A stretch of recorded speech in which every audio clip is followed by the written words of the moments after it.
Olá pessoal, como vão? Tudo bem com vocês? Meu nome é Ronald Lopes, eu sou historiador e eu vou falar um pouco hoje sobre a questão de um termo muito famoso, que é necropolítica e também necroestado.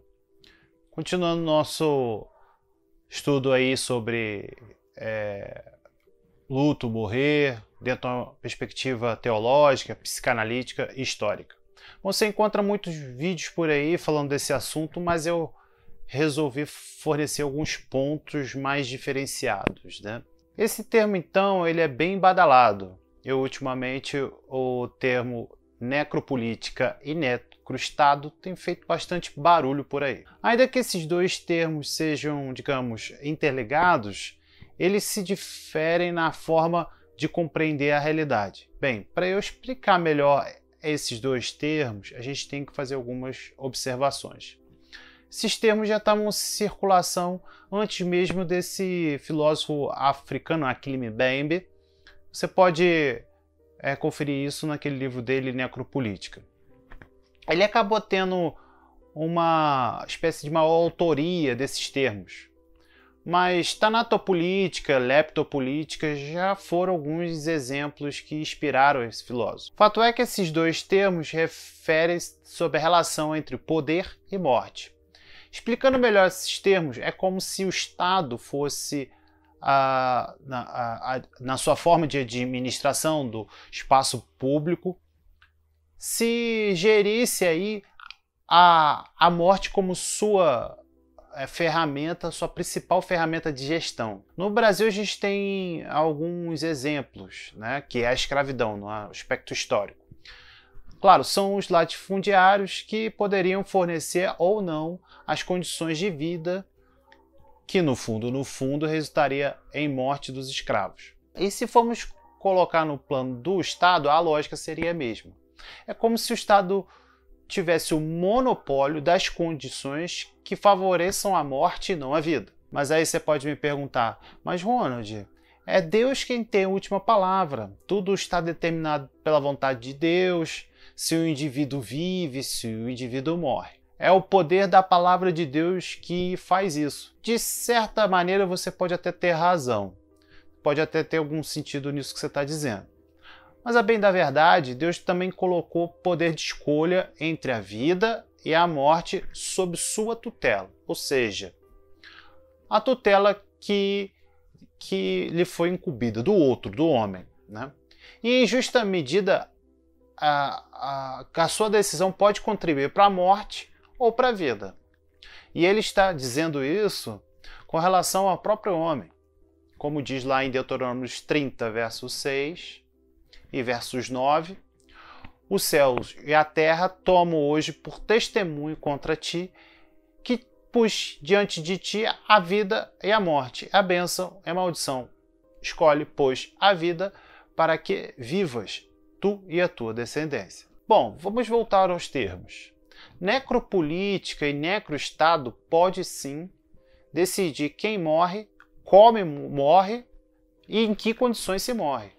A política da morte já existe há anos no Brasil, mas não se pode pensar que a necropolítica ou necroestado tem em sua mão uma única maneira de poder gerir os mortos ou o corpo morto. Não apenas produzir a morte ou fazer morrer, mas mais do que isso, é gerir condições mortíferas. Isso é o mais bizarro, pessoal. Por quê? Porque em determinadas regiões, determinados territórios do nosso país, em que as condições são controladas pelo risco permanente da morte, eles são bem evidentes.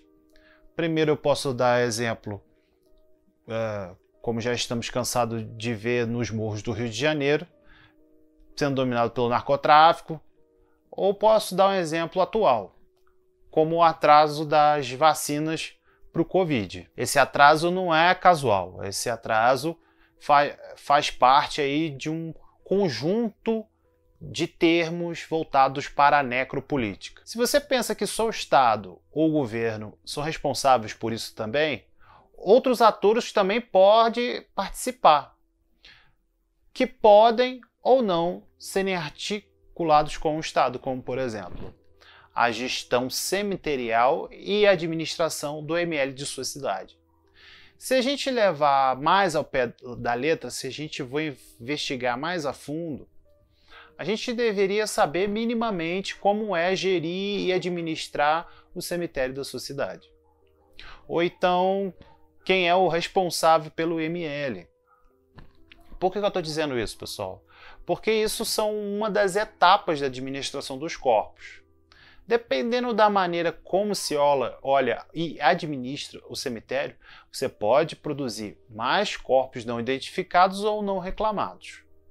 Isso faz parte de toda uma necropolítica no campo de gestão da morte, que é muito mais silencioso e menos visível. Vou dar um exemplo mais prático.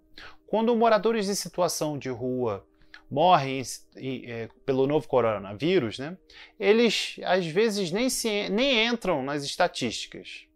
É nesse sentido que o poder pode produzir a primeira maneira de destruição. Né? O poder produz certos corpos de destruição, cadáveres não identificados. Afinal de contas, se ninguém reclama, o Estado também não reclama e ninguém fica sabendo de nada. Uma segunda maneira de destruição pela necropolítica seria certos setores sociais cujos mortos não podem ser chorados, cuja posição ocupada é rendida e não se pode fazer nada contra esse poder. Não se pode realizar o luto, porque a gente socialmente não sabe o que perdeu e, portanto, não simbolizar o que perdeu.